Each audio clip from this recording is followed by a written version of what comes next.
This past April, my family and I traveled north to the city of brotherly love to attend the wedding of one of my best friends.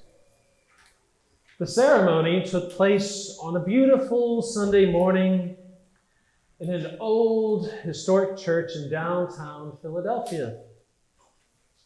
As we meandered down the center aisle of this unfamiliar yet gorgeous old church, I began to notice the peculiar arrangement of the pews. Instead of being able to walk all the way through any given pew, they were boxed in. And not only that, but on some of these boxed pews, there were little half doors barring entry. And had the ushers not been accommodating and friendly, I'm not sure where we would have felt welcome to sit. If you have ever had the chance to visit some very old historic Episcopal churches in our diocese or around the country, you may have noticed something similar. Many of the older pews lack cushions and were designed to seat you bolt upright, or rather uncomfortably. Pay attention, they seem to say, and don't get too comfortable. Well, though it may seem a bit odd to us now, it was not an altogether uncommon practice at the time of their founding for old churches to rent pews to families in order to support the church financially.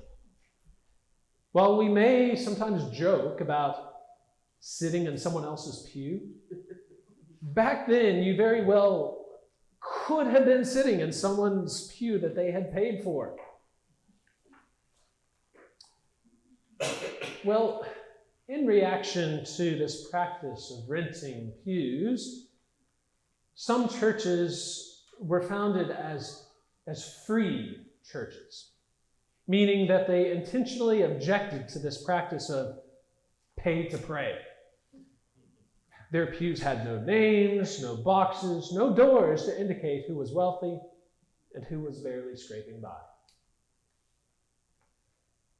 It was considered a radical and progressive idea at the time, but if the church did not receive income from the renting of pews, how was the church supposed to fund its mission and ministry? Well, if we were to hit the pause button and fast forward to our own time and place, today I know of no church that is still practicing pew rents. And All Saints, for instance, being founded in 1928, was probably some 50 years after that was a common practice. You are free to sit wherever you please, so long as it's not up in that big pointy bishop's chair. Well, each year, the stewardship team puts together a campaign which includes a theme like Rooted in Abundance. We have some teaching and an invitation to ask for your financial pledge for the coming year.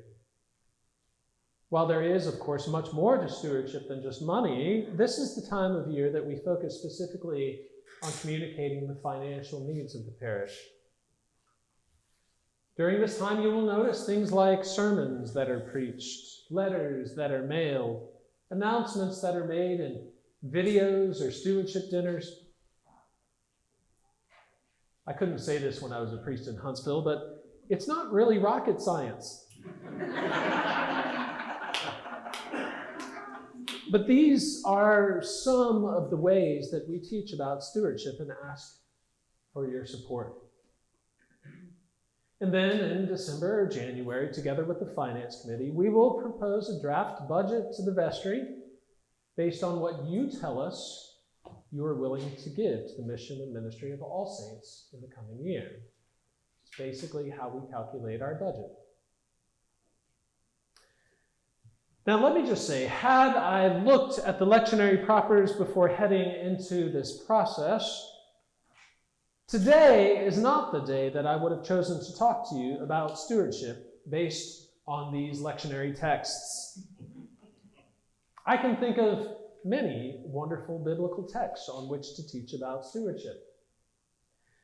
There's the story of the fishes and the loaves, where 5,000 people are miraculously fed. There is the precious story of the widow's mite, how she gave to God all that she had. There is the story of Zacchaeus, the wee little man, who pays back double to all the people that he had wronged. There's even the story of Ananias and Sapphira in the book of Acts, where the couple is struck dead for withholding their earnings from the needs of the community. Okay, maybe that would be a bit extreme. But our readings from Amos and Matthew are not the readings that I would have chosen. Amos, in this beautiful and challenging prophetic tradition, drives home the point that because they are devoid of righteousness and justice, that God despises their singing. It has nothing to do with whether you're on pitch. God will not accept their sacrifices of grain. If there is no righteousness, if your heart is not in it, if there is no justice, do not even bother with your offerings, he says. How's that for a stewardship sermon? And then there is this wonderfully challenging likening of the kingdom of heaven from the Gospel of Matthew. This enigmatic parable about the 5 foolish and the 5 wise bridesmaids. Now, taken on a literal level, this story would not even pass muster with a 5-year-old sense of kindness and sharing. We teach our children to share, right? In the parable, the 5 whose oil is running low ask for a little assistance. They ask for a little oil to keep the vigil, waiting for the long-awaited bridegroom. And how do we expect the wise ones to respond? Surely these bridesmaids will respond with generosity, right? Or not. They refuse and they say, there will not be enough for you and for us. You had better go to the dealers and buy some for yourselves. Sounds more like scarcity than abundance to me. But in fact, here is the rub. This parable is not about stewardship. This parable is not about stewardship. The parable of the 10 bridesmaids is about being ready. It is about the anticipation of the arrival of the bridegroom. It is about expectation in the kingdom of heaven, or as Amos calls it, the day of the Lord. In the first centuries of the early church, Sunday, the first day of the week, the day of the Lord's resurrection, was called the Lord's Day, the day of the Lord. It was the day that Christians gathered in one another's homes to bless and break bread, just as Jesus had told them, do this in remembrance of me. But when the faithful gather together to break bread, this is not merely a pageant. This is not some reenactment of the Lord's Supper. It is not remembrance alone. The Holy Eucharist is also a looking forward, an anticipation of the Lord's return. It is a foretaste of that heavenly wedding feast. In the Eucharist, we look back to remember. We remain present to God's grace with us now. And we look ahead to when God shall make all things right in the world. In short, we are caught in a liminal space between remembrance and hope. Between remembrance and hope. So no, this parable is not a parable about stewardship, any more than stewardship is merely about keeping the doors open or paying the bills. Does it cost money to keep the doors open, turn the lights on, and flush the toilets? Well, of course it does. Do we need your financial support to fund our nursery or music or Christian formation or outreach? Well, yeah. But stewardship is not primarily about keeping the lights on. Stewardship is about participating in the kingdom of heaven now. Faithful stewardship is about opening wide the doors and welcoming all to enter the feast. It's not just a matter of will our doors be open. It is a matter of what kind of welcome will people find to those who come.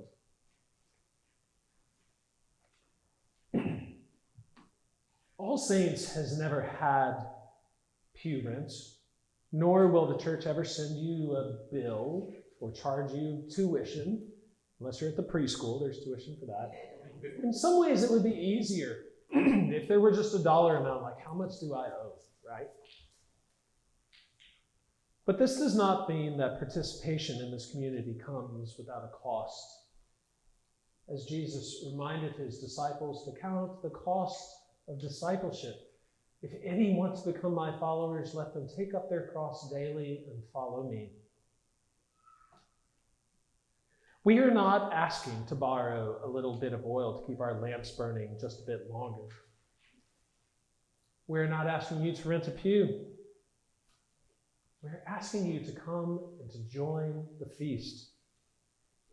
The wedding banquet where all are welcome, all are fed, where all are the wedding guests of Christ. So blessed. Blessed are you who are called to the supper of the Lamb.